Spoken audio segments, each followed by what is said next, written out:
Leo nawaletea hii feni ya kuchaji ambayo unatumia chaji ya type C na sehemu yake ya kuconnect ni hapa. Nachomeka waya wako wa type C hapa, pia unachomeka kule kwenye socket unaichaji. Baada ya hapo ikishajaa unakuja unaiwasha kama hivi. Hapa imewaka, ndugu wateja. Inaenda kwa bei ya shilingi 45,000 tu.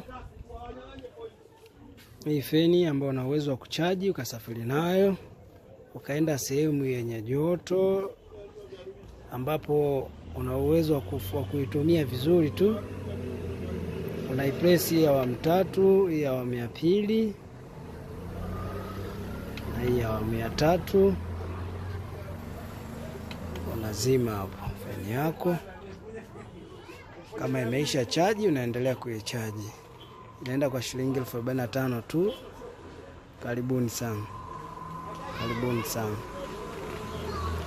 Inaweza kukaa kwa namna yoyote ile ambayo binafsi una uwezo wa kuiweka na una uwezo wa kuitumia kwa kuitundika juu, kwa maana ya hapo unaweza kufunga kamba ikawa